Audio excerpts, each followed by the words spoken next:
हम सभी सुधी पाठकों व शुभचिंतकों व श्रोतागणों को स्टेट मीडिया न्यूज की तरफ से स्वतंत्रता दिवस की हार्दिक बधाई देते हैं। स्टेट मीडिया आज़ादी बुलेटिन आज़ाद भारत के 10 जांबाज युद्धवीर। आज हम बात करेंगे उन वीरों की जिसने आज़ादी के बाद देश की रक्षा के लिए हंसते हंसते अपने प्राण न्यौछावर कर दिए। देश की आज़ादी के 75 साल पूरे हो जाने के मौके पर आज़ादी का अमृत महोत्सव मनाया जा रहा है। 15 अगस्त 1947 को अंग्रेजी हुकूमत से हिंदुस्तान को आज़ादी मिली थी, लेकिन इसके लिए कई स्वतंत्रता सेनानियों को अपनी जान की कुर्बानी देनी पड़ी थी। मगर देश आज़ाद हो जाने के बाद भी कई ऐसे मौके आए जब हमारे देश की सीमा पर कई जांबाज जवानों ने अपने शहादत दे दी। दरअसल हमारे देश को आज़ादी मिलने के बाद दो पड़ोसी मुल्क हमेशा से हमारे लिए खतरा बन रहे हैं। उन्होंने जब भी भारत के तरफ आंख उठाई तो हमारे देश की सेना ने उन्हें मुंहतोड़ जवाब दिया। भारत की आज़ादी के बाद हमारी सेना ने कुल 5 युद्ध लड़े, जिसमें 4 पाकिस्तान के साथ तो 1 चीन के साथ लड़ा गया था। हम आपको बता दें कि पहला युद्ध भारत पाकिस्तान के बीच 1947 से 1948 यानी कि 441 दिन चला। दूसरा युद्ध भारत चीन 1962 32 दिन चला। तीसरा युद्ध भारत पाकिस्तान 1965 50 दिन चला। चौथा युद्ध भारत पाकिस्तान 1971 13 दिन। पांचवा युद्ध भारत पाकिस्तान 1999 85 दिन तक कारगिल में चला। आइए हम बताएंगे उन 10 वीरों के बारे में। वीर Abdul Hamid, company quartermaster हवलदार अब्दुल हमीद भारतीय सेना की 4 ग्रेनेडियर के एक सिपाही थे, जिन्होंने 1965 के भारत पाक युद्ध के दौरान खेमकरण सेक्टर के आसल उस्टाड में अद्भुत वीरता का प्रदर्शन करते हुए वीर गति को प्राप्त की थी, जिसके लिए उन्हें मरणोपरांत भारत का सर्वोच्च सेना पुरस्कार परमवीर चक्र देकर सम्मानित किया गया था। Marshal of the air Arjun Singh.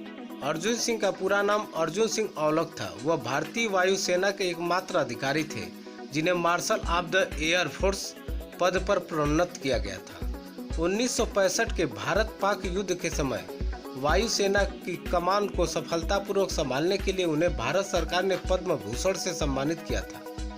इसी के बाद 1966 में उन्हें एयर चीफ मार्शल बनाया गया था। 1989 से 1990 तक वे दिल्ली के राज्यपाल भी रहे थे। फील्ड मार्शल मानेकशॉ, उनका पूरा नाम सैम हुर्मुसजी फेमजी जमशेदजी मानेकशॉ था। 1969 को उन्हें सेनाध्यक्ष बनाया गया था। जब 1971 में भारत पाक युद्ध हुआ तो उनके नेतृत्व में ही भारत ने पाकिस्तान के खिलाफ जीत हासिल की थी, जिसके परिणाम स्वरूप बांग्लादेश का जन्म हुआ था। इसके बाद 1973 में उन्हें फील्ड मार्शल ऑफ सम्मान से सम्मानित किया गया था। ब्रिगेडियर मोहम्मद उस्मान। ब्रिगेडियर मोहम्मद उस्मान जम्मू कश्मीर में पाकिस्तानी सैनिकों से लड़ते हुए 3 जुलाई 1948 को शहीद हो गए थे। इसके बाद उन्होंने दुश्मन के सामने असाधारण बहादुरी दिखाने के लिए भारत के दूसरे सबसे बड़े सैन्य पदक महावीर चक्र से सम्मानित किया गया था। वे भारतीय सेना के एक शानदार और जाबाज अधिकारी थे। भारत पाक विभाजन के वक्त उन्होंने कई अन्य मुस्लिम अधिकारियों के साथ पाकिस्तानी सेना में जाने से इनकार कर दिया था और वे भारतीय सेना में ही रहे। उन्होंने जीवन भर भारत की सेवा की और इसी देश के खातिर लड़ते लड़ते शहीद हो गए थे। जानकार बताते हैं कि अगर ब्रिगेडियर उस्मान शहीद न होते तो भारतीय सेना के पहले मुस्लिम सेना अध्यक्ष होते। ब्रिगेडियर कुलदीप सिंह चांदपुरी। कुलदीप सिंह का जन्म अविभाजित भारत के पंजाब क्षेत्र के मार्गोमेरी में 22 नवंबर 1940 को हुआ था। उनके पिता सरदार वतन सिंह थे। कुलदीप सिंह भारतीय सेना में एक सेवा देने वाले अपने परिवार की तीसरी पीढ़ी के सैन्य अधिकारी थे। कुलदीप सिंह 1962 में भारतीय सेना में भर्ती हुए थे। 1965 के युद्ध में उन्हें पश्चिम सेक्टर में तैनात किया गया था।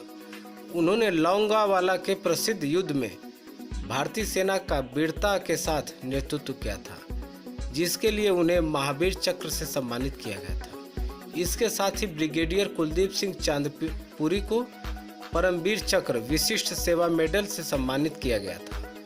बॉलीवुड की मशहूर फिल्म बॉर्डर लॉन्गेवाला के युद्ध पर ही आधारित है, जिसमें ब्रिगेडियर कुलदीप सिंह का किरदार अभिनेता सनी देओल ने निभाया था। लेफ्टिनेंट मनोज कुमार पांडे। कैप्टन मनोज कुमार पांडे का जन्म 25 जून 1975 को उत्तर प्रदेश के सीतापुर जिले में हुआ था। प्रशिक्षण पूरा करने के बाद वह 11 गोरखा राइफल रेजिमेंट में पहली वाहिनी के अधिकारी बन गए थे।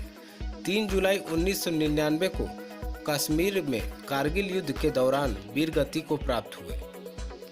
उनकी असाधारण वीरता के लिए उन्हें मरणोपरांत भारत के सर्वोच्च वीरता पदक परमवीर चक्र से सम्मानित किया गया था।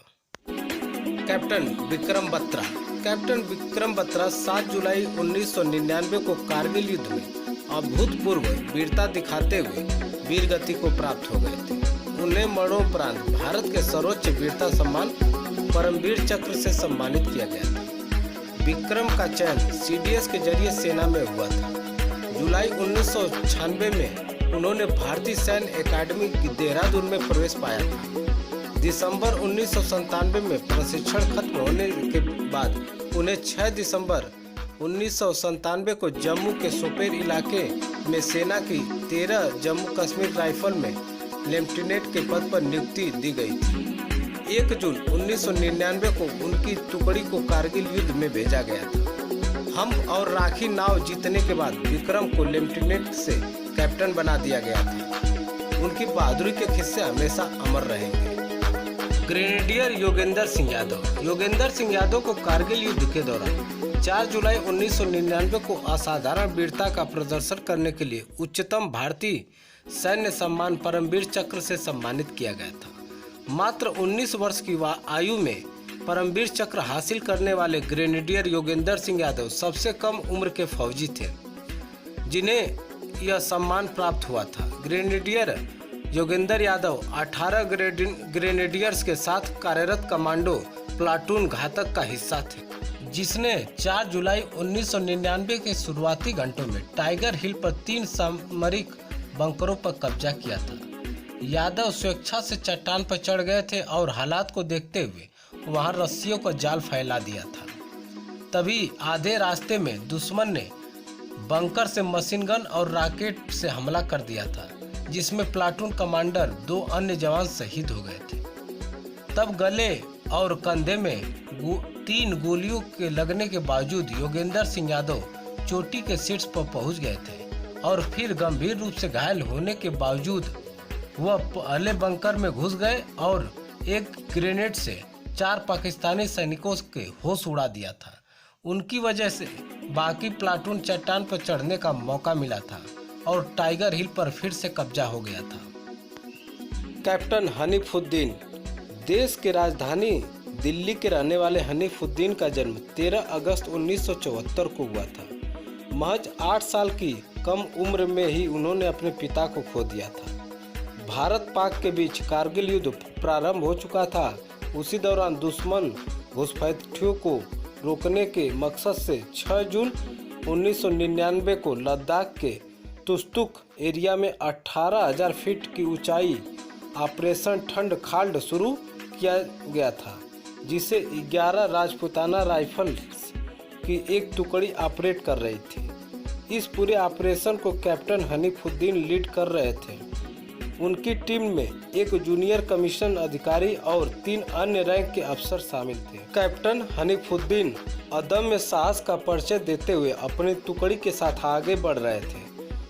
18,500 फीट की ऊंचाई और -डिग्री के नीचे सर्द पारा भी उनके साहस को हिगा नहीं पाया था। इसी बीच दुश्मन ने कैप्टन हनीफुद्दीन की टुकड़ी पर गोलाबारी शुरू कर दी। कैप्टन समझ गए थे कि दुश्मन की तादाद ज़्यादा है, उनकी टीम छोटी है। कैप्टन ने अपने साथियों को सुरक्षित जगह पर भेज दिया और दुश्मन का ध्यान भटकाया। इसी दौरान कैप्टन हनीफुद्दीन वीरगति को प्राप्त हुए। अपनी जान देकर भी उन्होंने अपने साथियों की जान बचा ली। महज 25 साल की उम्र में तो शहीद हो गए कैप्टन हनीफुद्दीन। इस अदम्य साहस के लिए वीर चक्र से सम्मानित किया गया। कैप्टन अनुज नायर। कैप्टन अनुज नायर का जन्म 28 अगस्त 1975 को दिल्ली में हुआ था। उनका पालन पोषण यहीं हुआ। अनुज एक मेधावी छात्र थे। उन्होंने शिक्षा और खेल में लगातार अच्छा प्रदर्शन किया था। उन्होंने राष्ट्रीय रक्षा एकेडमी से स्नातक किया और बाद में भारतीय सैन्य एकेडमी से जून 1997 में 17वीं बटालियन जाट रेजिमेंट में कमीशन हासिल किया और भारतीय सेना के अधिकारी चुने गए। कैप्टन अनुज 1999 में कारगिल युद्ध में दुश्मन का सामना करने के लिए भेजा गया था, जहां कई अभियानों के दौरान उन्होंने युद्ध के अनुकरणीय वीरता दिखाई और 7 जुलाई 1999 को जंग में शहीद हो गए। मरणोपरांत उन्हें अदम्य साहस के लिए भारत को दूसरे सर्वोच्च वीरता पुरस्कार महावीर चक्र से